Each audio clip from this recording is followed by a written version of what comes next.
Basically, he wants to unify the nations by connecting the portals. Yeah, I know, but meaning that they're not now unified, so it can't be a civil war. No, I see what you're saying. So by definition, you're saying. By definition, it's not a civil war if we define it by geography. Okay, but we can't... But how else do you define it? There's no other nation... Actually, you're right, because they're not physically connected. So they're only going to be connected once those once those portals are connected. Then it will be unified.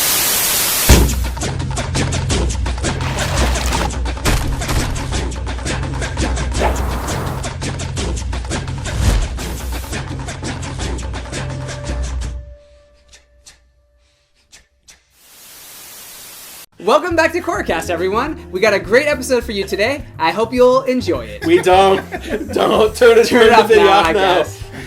No, it's doing good.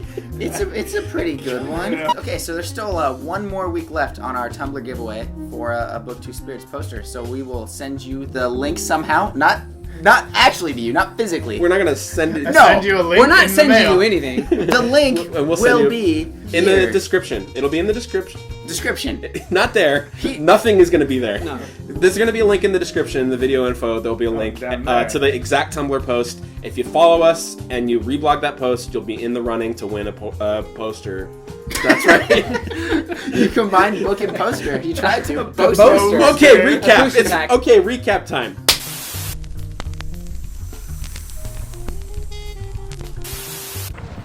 My dearest Tano, the northern aggressors contain not 1 ounce of decency or humility. Tensions brim despite the Avatar's most willful efforts to avert a war. But Unalak's notorious desires to unite the tribes with portal spirituality sits ill upon my humors. A band of us rebels struck in the darks of the night to stop him, but the Avatar fell upon us. Now Unalak takes satisfaction from even his own kin. I fear for our tribe. Yours ever and sincerely always, Pabu.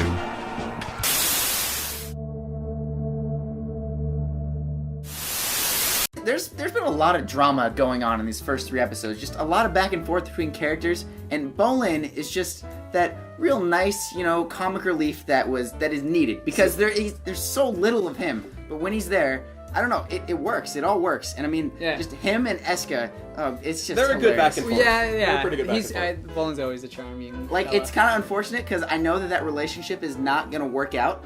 It's not. You want it to? It's unfortunate. No, it's just that... You want that to work out? For the sake of comedy. Because unfortunately, that is Bolin's life at this point. Yeah. He's the Sokka of this series. He is doomed to have horrible situations occur throughout the series. Do something, Avatar! My favorite thing about this episode was the plotline between Boomy, Tenzin, and Kaya. I don't know. I can't wait to see where that goes. Yeah. Particularly, I love Kaya's character. I don't know. I really like Kaya too. I mean, it's random, but I really like her voice. I don't know who voices her, but I really like just gives her so much personality and makes her just kind of the sassy weird aunt that I love that they mentioned that she travels to go find herself, total hippie, and I love just the dynamic between the 3. And isn't it also interesting? I mean, these are 3 50-plus-year-old siblings. This is the first time it seems like they've ever really talked about their kind of sibling dynamic. A little awkward too that they've never had a heart-to-heart about anything. And we're kind of learning Aang wasn't perfect. I mean, he was perfect in the first series because he had to be. Well, that's okay. I actually find that the most interesting point because, usually when you have a legendary character, they're perfect in everyone's mind, but then you go back and you discover that they were not as perfect as we all thought. Dumbledore. Yeah. But the interesting thing here is that the opposite is happening. We already found out his initial story, where we all now have the impression that he's perfect. But now that we were visiting him and we're discovering a lot of things that happened after our initial tale, it's wait, he's not as perfect as we all thought. But it makes sense, though, if you're thinking about it from Aang's perspective. This is, after Aang is gone, the last airbender, once again. This is it. He has to teach him every single thing that he knows about airbenders, airbender philosophy, just what he's going to do to carry on the airbending tradition. So, I mean... Right. There's going to obviously be some favoritism. You two have no idea how it feels to have the future of an entire culture on your shoulders. Ryan, what did you find most interesting about this episode? Why were they rolling the credits in the middle of the episode? That was it. You're supposed to stop watching there. They didn't want you to see the drama between Korra and his parents. The last 5 minutes, I didn't... No, you guys, this is the credits. This is the end of the episode. Yeah. They even had that really funny, monster logo, down at the bottom. What happened to Asami? She is. Did I imagine her?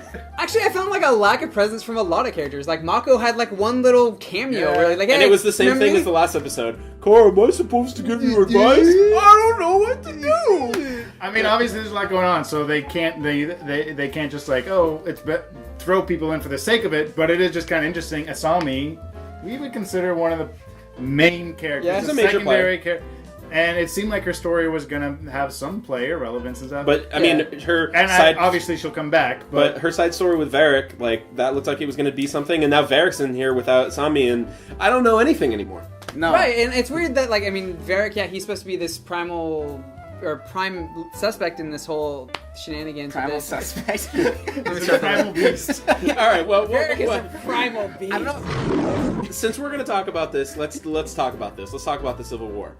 Transition. What? That was awful. Okay, so what do we feel about the Civil Wars, or the beginning of the Civil Wars? Begun the Civil War. Dang it! When Attack of the Clones came out in theaters, I Uh-huh. thought this movie is going to be the Clone Wars. This will be the Clone Wars. Unbeknownst to us, it was just the start of the Clone Wars. And what this has to do with Korra is I feel like we're getting a 2-part episode called The Civil Wars. I don't think the Civil Wars are going to be wrapped up in these 2 episodes. I honestly think this is just going to tell the story of how they started. Because it seems like too big of a conflict to do in 2 episodes. I disagree with that, not because of any logical reason. So did I win? The end. I feel like Vince, how do you feel about that? I can't do any worse than that. The only reason I disagree is because, a couple reasons. One, the name of the season is Spirits. Was there anything about spirits in this episode beside a few throwaway references by the beginning? The beginning. No. The conflict between the North and South seems right now, it'll be evolving, I suppose, a very non-spiritual, a political one, not spiritual. Right. So if the bulk of this season is going to be about spirits, I think it's going to have to evolve past a civil war between. The other thing is I just hope it isn't, because I'm not super interested in a civil war between the North and South. I think it's territory that has been kind of explored before in the Avatar universe. Partially in season 1, it wasn't a civil war, but I mean, it's, Yeah, internal struggle. but also it is very reminiscent of Fire Nation attacking and stuff. So there's things that I think if this season's about a civil war, it's going to be repeating just story beats and stuff that we've kind of seen. So Okay, well, those are the reasons I disagree. But I mean, Well, who's wrong. to say that this won't be a skirmish that's going on the sidelines? While I mean, because they mentioned like, oh, if this gets out of hand, spirits could attack, and it could be bad for the entire world. And what if this is the conflict that causes it? And while the world's dealing with the consequences of what the water tribes have done, the water tribes are still duking it out.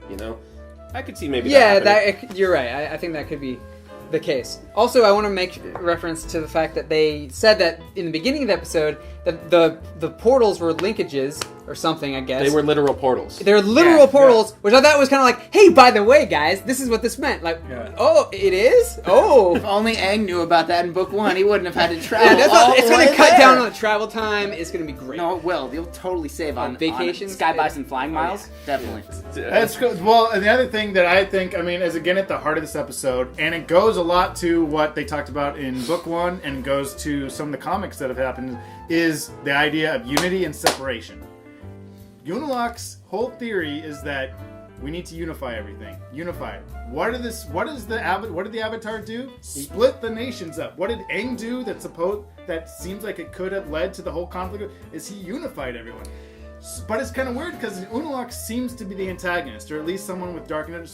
So for him to have maybe the same kind of It's like- goals as I think that's Aang. what I really love about this potentially storyline and where this could be is the conflict. We're getting to know that Aang isn't the perfect guy, that there's not going to be a good and bad. There's not going to be a Fire Nation, rest of the world. There's not, Amon even. It's going to be like, what? Well, okay, that's an Right. interesting point. Actually, Yeah, that makes me excited about the story if that's what they do. Well, okay, it's an interesting point because you're saying that he's trying to unify, but he's just trying to unify the water nations.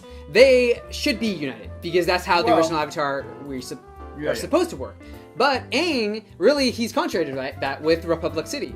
I mean, we don't know if Unilock is actually how he cares about other nations, though. But he's trying to keep the water Well, nations he does together. make reference, and obviously there's a little bit of foreshadowing, we think here, into possibly his Grand Master scheme, is he mentions, if the Civil War happens, then another nation's going to have to pick sides, and it could throw the world into chaos and blah, blah, blah.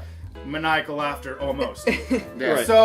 So you can kind of get implications of what could happen with, Right. I with mean, this not being unified. One of the most things I'm interested in with this conflict is how will the rest of the world react? I mean, will it be that? Or will they hands off? Or will the Fire Nation be like, oh, whoa, we got to deal with this? Or We haven't seen anything from the rest of the world. Well, the we haven't thing even is, I seen mean, really did- Republic City. I don't know if they handle things the same way that they did in the original series. I mean, they have like a united forces. It seems like to deal with big global conflicts. I mean, it's like so. freaking. It's like America going in and dealing with the rest of the world. It's like the Republic City is like the America of the series. So maybe we're gonna touch on politics. Maybe this is a political season. I could be. I mean, Yeah. it's just man. This is. I didn't expect this. I mean, I didn't know what I was getting Yeah, into. yeah, yeah. If I didn't know this was gonna be Korra, I would not have it's, shown no, up for this. It's all.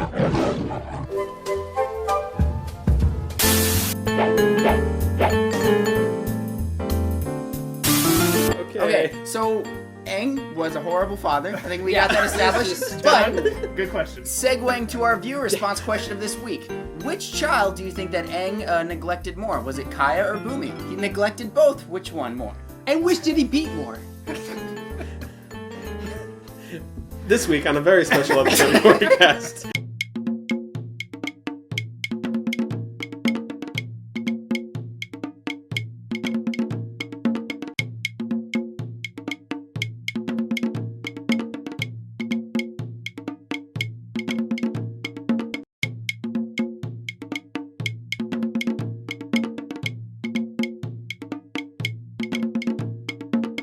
I want to just make an apology, a formal apology about what you just saw.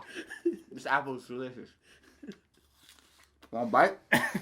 No, get out of here.